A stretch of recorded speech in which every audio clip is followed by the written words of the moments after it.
Unified 911, anong matutulong namin sa'yo? Anya ti maitulong miken ka po. Anong may tatabang ko sa imo? Unsay akong ikatabang nimo? Ngini makadabang na misal ka no. Sa anumang wika o dialekto, may tulong na darating sa iyo.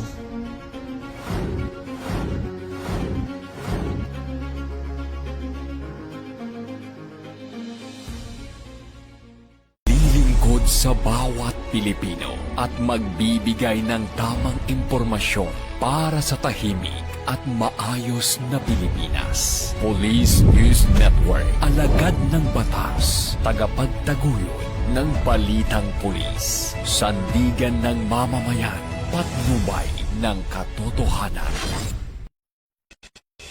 La Campo Crame, maghahatid ng pinakahuling kaganapan at nagbabagang balita. Ito ang PNN Police News Network.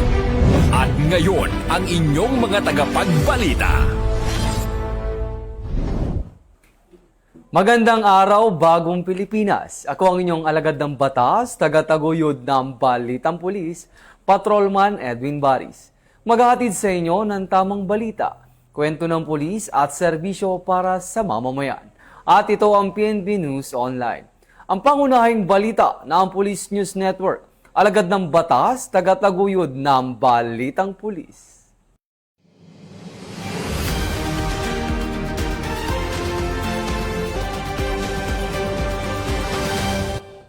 Narito ang mga balitang hatid ng ating mga PNN correspondents mula sa iba't ibang panig ng bansa.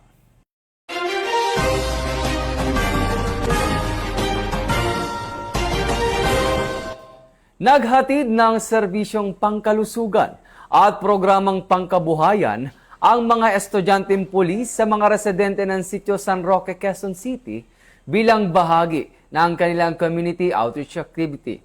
Yan ang ating balitang tinutukan mula sa Quezon City. Naging matagumpay ang isinagawang aktibidad ng mga miyembro ng Class 003 Group 3 ng Police Community Affairs and Development Course or PCADC na ginanap sa Sitio San Roque, Barangay Bagong Pag-asa, Quezon City. Pinangunahan ang aktibidad ng mga senior officers na sina Police Major Robert Kevin T. Caparoso at Police Major Lenny T. Encinas sa ilalim ng supervisyon ng team leader ng pangkat na si Police Lieutenant Colonel Brillante F. Bilyawak, kasama ang iba pang mga miyembro. Ang nasabing aktibidad ay may temang kalinga sa pamilya, matatag na tahanan, maunlad na kinabukasan, na nakatuon sa pagbibigay ng kaalaman, serbisyo at tulong upang mapabuti ang kabuhayan at kalusugan ng mga pamilyang naninirahan sa lugar. Inalakay ni Ms. Ina Joy Dalisay ang tamang pagpapalaki at pangangalaga sa pamilya. Isang mahalagang paksa upang matiyak ang pagkakaroon ng matatag at masayang tahanan. Bukod sa mga talakayan, tampok din sa gawain ang mga palaro para sa mga bata at matatanda, storytelling activity para sa mga kabataan, pamamahagi ng snacks at mga kagamitang pampaaralan, gayon din ng 5 kilo ng bigas at grocery packs para sa mga nanay. Nagkaroon din ng pamamahagi ng contraceptives mula sa tagapagsalita kasunod ng isinagawang lecture. Naging matagumpay ang aktibidad sa tulong at suporta ng mga residente ng Sitio San Roque, mga kapulisan mula sa Police Station 15, District Mobile Force Battalion, Revitalized Police sa barangay, iba't ibang organisasyon sa lugar, mga opisyal ng Barangay Bagong Pag-asa, Anti-Narcotic International Assistance Group or NARIAG, at Amalgamated Specialties Corporation. Layunin ng aktibidad na ito na higit pang mapalawak ang pagsasanay ng mga kalahok at mapatatag ang ugnayan sa pagitan ng pulisya at komunidad. Nagsisilbi rin itong daan upang mapalaganap ang pagpapahalaga sa pamilya, kaalaman at kalusugan tungo sa isang mas masaya at maunlad na bagong Pilipinas.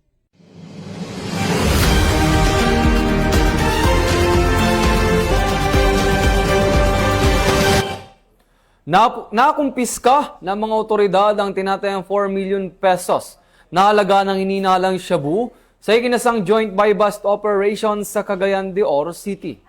Ibabalita yan ni Police Corporal Joel Subsuban. Mahigit 4 na milyong halaga ng shabu ang nakuha sa isang high-value individual sa ikinasang joint bypass operation ng mga otoridad sa Zone 7, Barangay Bugo, Cagayan de Oro City nito lamang Hunyo 2, 2026. Kinilala ng mga otoridad ang suspect na si alias Dandana, 48 anyos, may asawa, walang trabaho at residente sa naturang barangay. Pinangunahan ng Regional Police Drug Enforcement Unit 10 o RPDEO Region 10 ang operasyon, katuwang ang iba't ibang law enforcement units ng Philippine National Police at sa koordinasyon ng Philippine Drug Enforcement Agency CONPIDEA Region 10. Sa operasyon na kumpiska mula sa suspect ang iba't ibang sachet ng hinihinalang shabu na may kabuang timbang na humigit kumulang 600 gramos na may standard drug price na mahigit 4 na milyong pisong halaga. Bukod dito, na-recover din ang isang weighing scale, cellphone, mga lalagyan ng hinihinalang shabu at mark money na ginamit sa bypass operation. Dinala na ang suspect sa Maharlika Custodial Facility habang isinailalim sa pagsusuri ng Regional Forensic Unit 10 ang mga nakumpiskang ebidensya.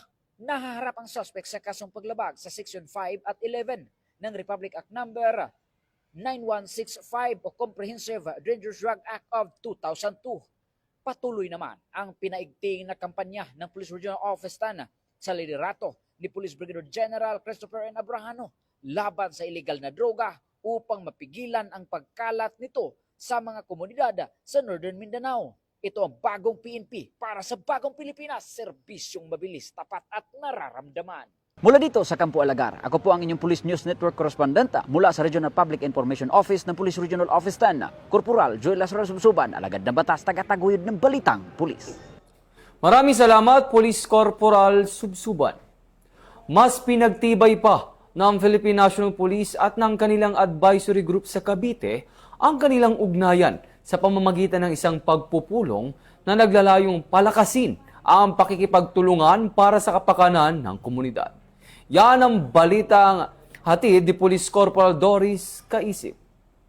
Mas pinaigting ang ugnayan ng kapulisan at komunidad sa isinagawang First Provincial Advisory Group for Police Transformation and Development General Assembly kasama ang mga City at Municipal Advisory Group for Police Transformation and Development noong June 2, 2026 sa Provincial Capital, Tres Martres City, Cavite. Dinaluhan ito ng mga stakeholder mula sa iba't ibang sektor bilang suporta sa mga programa ng Philippine National Police na nakatuon sa police transformation at community partnership. Naging sentro ng pagtitipon ang formal na panunumpa sa tungkulin ng mga bagong opisyal ng City at Municipal Advisory Group sa pangunguna ni Governor Francisco Gabriel Abeng Remulla bilang patunay na patuloy ang pagpapalakas ng police community partnership sa lalawigan. Sa kanyang mensahe, sinabi ni Police Colonel Ariel Red, Provincial Director ng Cavite PNP, ang kahalagahan ng matibay na pakikipagtulungan ng komunidad sa kapulisan upang maisulong ang mga programang naglalayong mapanatili ang kapayapaan, kaayusan at kaligtasan ng mamamayan. Samantala, binanggit naman ni Governor Remulla ang mahalagang papel ng mga advisor group sa pagsusulong ng Police Transformation Program ng PNP. Ayon sa kanya, nakatutulong ang mga ito sa pagpapalakas ng tiwala ng publiko, pagsusulong ng mabuting pamamahala, at pagbuo ng mga makabagong solusyon para sa mahusay na serbisyo publiko. Sa pamamagitan ng pagtitipong ito, muling naipakita ang kahalagahan ng pagkakaisa ng kapulisan, pamahalaan at komunidad sa pagtataguyod ng isang mas ligtas, mas maayos at mas progresibong Cavite. Mula sa Cavite Police Provincial Office, ang tahanan ng mga bayaning pulis, ako ang inyong PNN correspondent. Alagad ng batas sa kapagtaguyod ng balitang pulis. Maraming salamat, Police Corporal Kaisip. Matagumpay na nagtapos ang ika-4 na edisyon ng Eastern Police District Taekwondo Summer Sports Program sa Pasig City. Nanilahukan ng mga kabataan upang mapalawak ang kanilang kaalaman at kasanayan sa larangan ng Taekwondo. Ibabalita yan ni Patrolwoman Jenny May Dolor.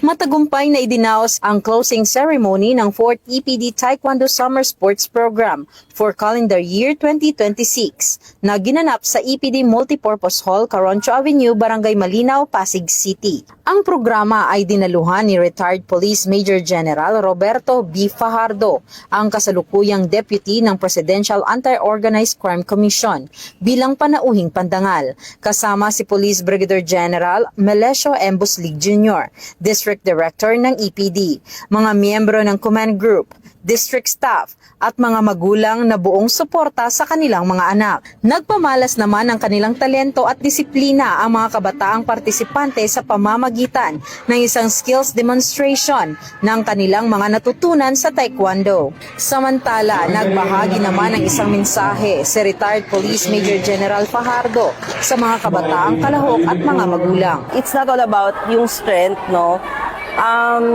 Nakita ko kasi yung progress ng anak ko when it comes to dun sa self-esteem niya, dun sa discipline, no? Parang sobrang eager siya tuwing Tuesday and Thursday. Sobrang natutuwa siya, parang ina-expect niya na papasok ako, pupunta ulit ako doon sa marami kong matututunan, and yun po. Ang matagumpay na pagtatapos ng summer program na ito ay naglalayong isulong ang disiplina, kalusugan at sportsmanship sa mga kabataan. Mula dito sa Eastern Police District, ako po ang inyong Police News Network correspondent, Patrolwoman Jenny Midolor, alagad ng batas, tagataguyod ng Balitang Pulis. Maraming salamat, Patrolwoman Dolor.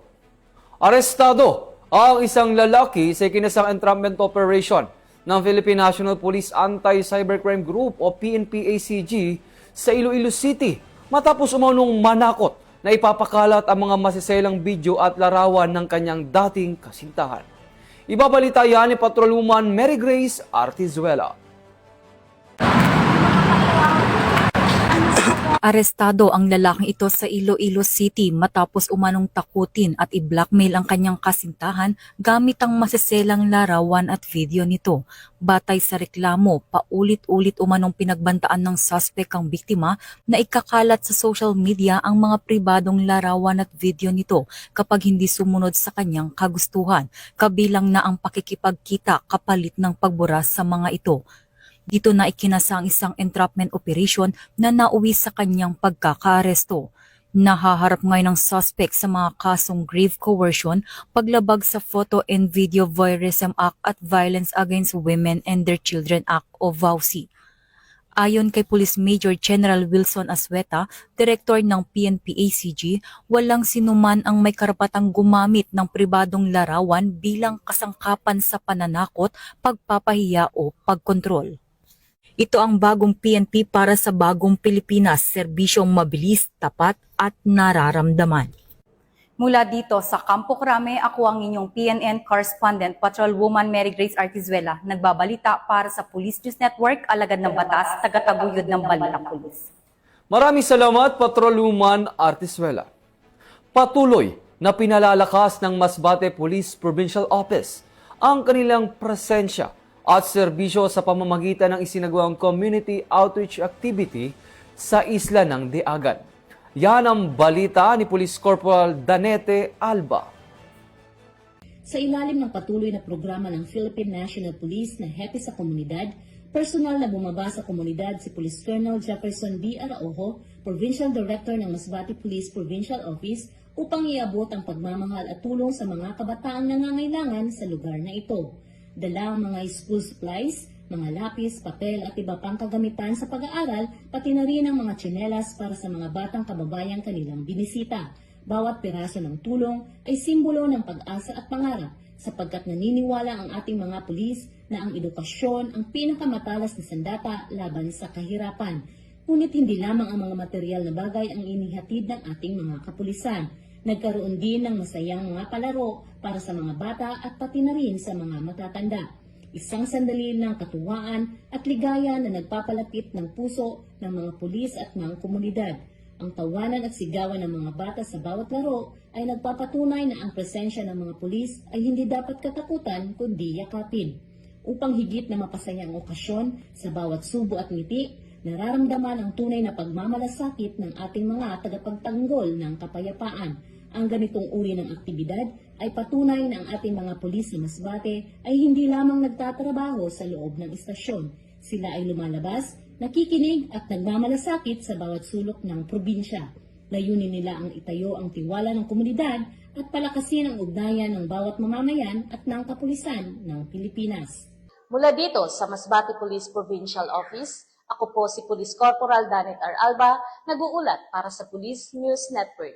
Bagong PNP para sa bagong Pilipinas, serbisyong mabilis, tapat at nararamdaman. Maraming salamat, Police Corporal Alba. At yan ang mga balitang nakalap ng ating mga PNN correspondents mula Luzon, Visayas at Mindanao. Para sa mas malawak at mabilis na ulat ng mga balita, i-like, follow and share kami sa aming Facebook account ng Police News Network at sa Twitter account para sa mga real-time updates at YouTube channel para sa mga live streams at replays. Manatiling mapagmatyag at laging alamin ang totoo. Sa ngalan ng pamunuan ng Philippine National Police sa pangunguna ni Chief PNP Police General Jose Melencio C. Nartates Jr. at sa pamumuno ni President Ferdinand Bongbong Marcos Jr., kami ay maglilingkod sa bawat Pilipino at magbibigay ng tama at balanseng balita. Bago po tayo magtapos, muling nagpapaalala ang pambansang pulisya kaugnay sa nalalapit na parliamentary election sa Bangsamoro Autonomous Region in Muslim Mindanao. Pinaalalahanan ng Philippine National Police ang publiko na manatiling mapanuri at maging mapagmatyag laban sa paglaganap ng fake news, misinformation at disinformation sa iba't ibang online platforms.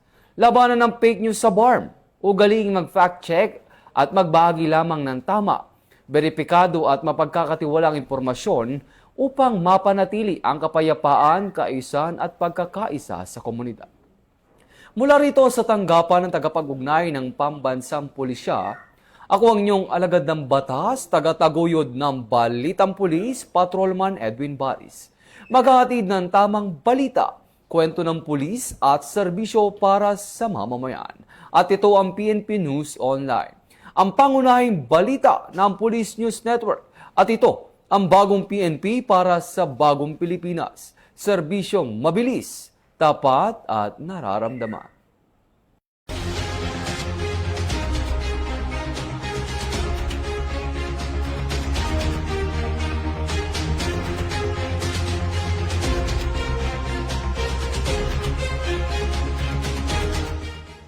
Police News Network, alagad ng batas, tagapagtaguyod ng balitang pulis.